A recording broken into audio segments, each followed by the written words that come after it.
Friends, welcome to my channel. இன்றைக்கி நம்ம கமகமன்னு வாசனையோட 5 நிமிஷத்தில் வீட்டிலே ரெடி பண்ணிடலாம். அது என்னென்னு பார்க்கலாம் வாங்க. அதுக்கு ஃபஸ்ட்டு கேந்திப்பூ எடுத்துக்கோங்க. கேந்திப்பூ வாடின பூவையும் எடுத்துக்கலாம், அதுதான் ரொம்ப நல்லது இந்த இது செய்கிறதுக்கு. டெய்லி நம்ம சாமி கும்பிட்டுட்டு கேந்திப்பூ எடுத்து வச்சுருப்போம்ல, அந்த பூவை கூட நம்ம இதுக்கு யூஸ் பண்ணலாம். ஒவ்வொரு கேந்திப்பூவில் இருந்தும் இந்த மாதிரி பூவை மட்டும் தனித்தனியாக பிச்சு எடுத்துக்கோங்க.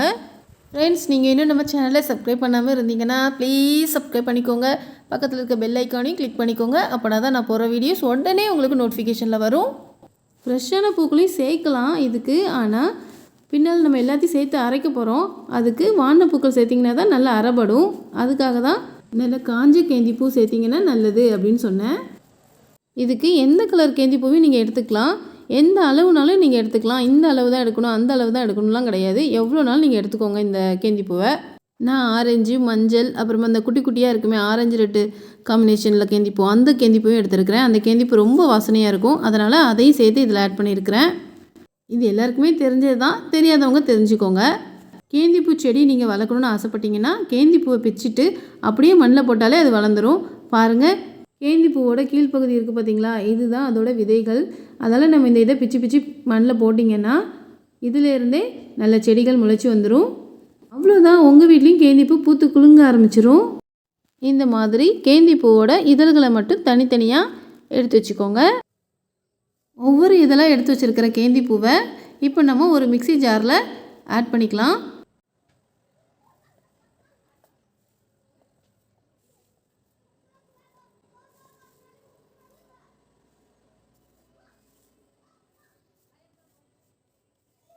கேந்திப்பூ இதழ்களை எல்லாம் மிக்ஸி ஜாரில் சேர்த்தாச்சு. அடுத்ததாக இப்போ நம்ம ரோஜாப்பூ இதழ்களை சேர்க்க போகிறோம். ரோஜாப்பூ இதழ்கள் காஞ்ச இதழ்களாக தான் இருக்கணும். பாருங்கள், ரோஸ் நல்லா காய வச்சு வச்சுருக்கிறேன். அந்த இதை தான் இப்போ இதில் ஆட் பண்ண போகிறேன். ரோஜாப்பூ இதழ்களை சேர்க்கிறதுக்கும் எந்த அளவும் கிடையாது, நம்ம எவ்வளோ நாளும் சேர்த்துக்கலாம். நான் இங்கே 2 ரோஜாப்பூ இதழ்களை காய வச்சு ஆட் பண்ணுறேன். அடுத்ததாக நல்லா காஞ்ச தேங்காய் நாரை ஆட் பண்ணிக்கோங்க.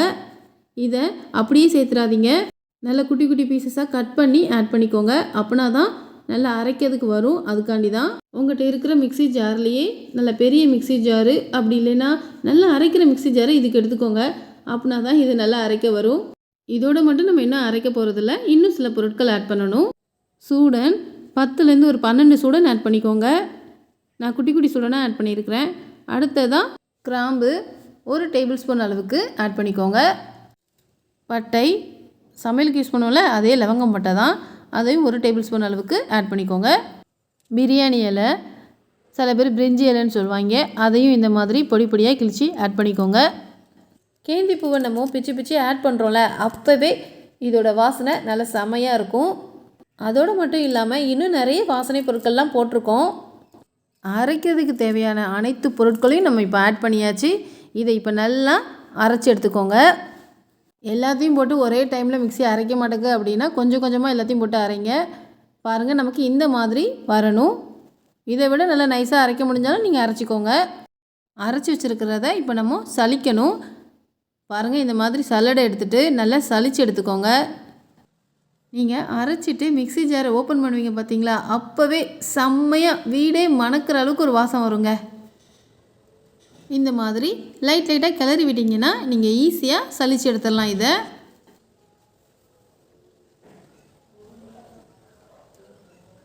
இதை நல்லா சலிச்சதும் இந்த நாரெல்லாம் ஒரு தட்டில் தட்டி வெயிலில் நல்லா காய வச்சு எடுத்து வச்சுக்கோங்க. இது வேஸ்ட்டானது நமக்கு 2 விதத்தில் யூஸ் ஆகும். ஃபஸ்ட்டு என்ன அப்படின்னா, ரூம் ஃப்ரெஷ்னராக நம்ம இதை யூஸ் பண்ணலாம். ஒரு டப்பாவில் ஏர் போகிற அளவுக்கு ஹோல் போட்டுட்டு அதில் இதை வச்சு மூடி வச்சிட்டிங்கன்னா நல்ல செமையாக வாசனை அடிக்கும். இதை இப்போ நான் வெயிலில் காய வச்சுருக்கிறேன், நல்லா காயட்டும். அப்புறமா 2வது எதுக்கு யூஸ் பண்ணலான்னு சொல்கிறேன். நம்ம சலிச்சோல அதுக்கு இப்போ வருவோம். சலிச்சு எடுத்த பவுடர் பாருங்கள், இந்த மாதிரி நல்ல பட்டாக இருக்கணும். அதில் குட்டி குட்டி குச்சிகள் இருந்தால் பரவாயில்ல, கொஞ்சம் கண்ணுக்கு தெரிந்த மாதிரி பெருசு பெருசாக இருந்ததுன்னா அதை மட்டும் இதுலேருந்து இப்படி வெளியே எடுத்து போட்டுருங்க.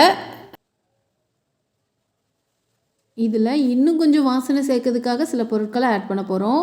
அதில் ஃபஸ்ட்டு சந்தன பவுடர் 2 டேபிள் ஸ்பூன் அளவுக்கு ஆட் பண்ணிக்கோங்க. அடுத்ததாக ரோஸ் வாட்டர், இது 2 டேபிள் ஸ்பூன் அளவுக்கு ஃபஸ்ட்டு ஆட் பண்ணுங்கள். அதுக்கப்புறம் தேவைப்பட்டுச்சுன்னா நம்ம ஆட் பண்ணிக்கலாம். கடைசியாக 2 டேபிள் ஸ்பூன் அளவுக்கு நெய் சேர்த்துக்கோங்க.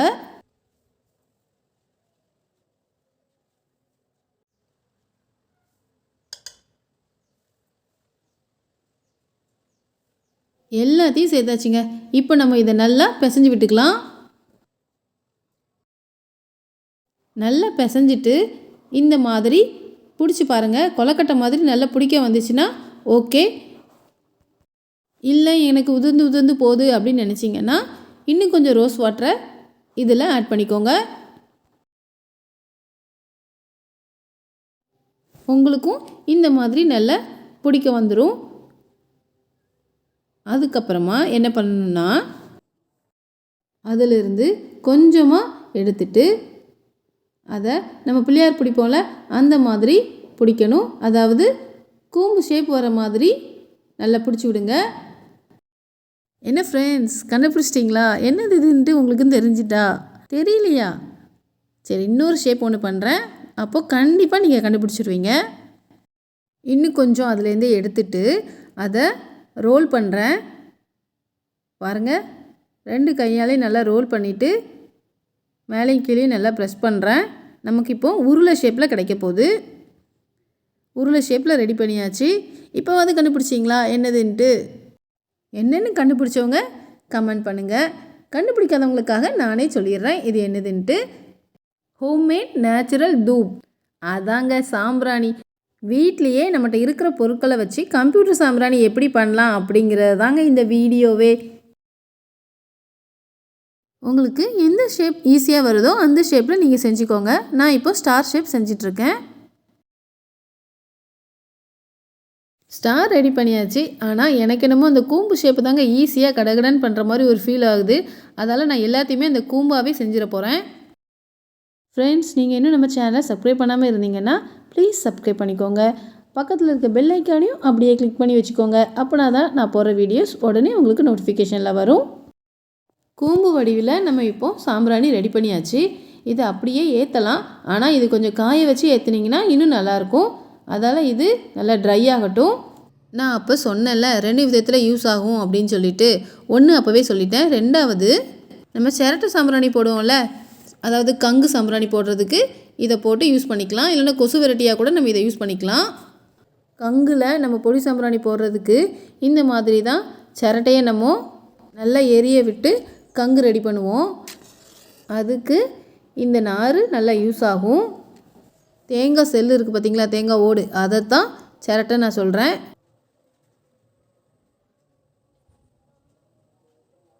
கல்லுக்கெல்லாம் இருக்கிற சாம்பிராணியை நான் இப்போது பொடி பண்ணி வச்சுருக்கிறேன். இதை போட்டு காட்டுறேன் பாருங்கள். சாம்பிராணினாலே வாசனை தான். அதில் நம்ம ஏற்கனவே அந்த வாசனை நாரையும் போட்டு வச்சுருக்குறோம். அது இன்னும் கொஞ்சம் நமக்கு வாசனை கொடுக்கும்.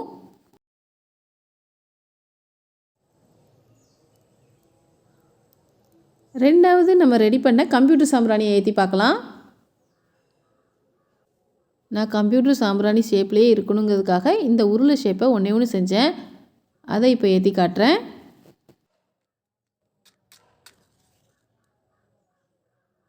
நம்ம எப்படி கம்ப்யூட்டர் சாம்பிராணி பொருத்துவோமோ அதே மாதிரி தான் இந்த சாம்பிராணியும் பொருத்தணும். ஃபஸ்ட்டு நல்லா எல்லா பக்கங்களும் எரிய விட்டுக்கோங்க. அதுக்கப்புறமா அதை அணைச்சிட்டிங்கன்னா செமையான வாசனையோட புகை வரும்.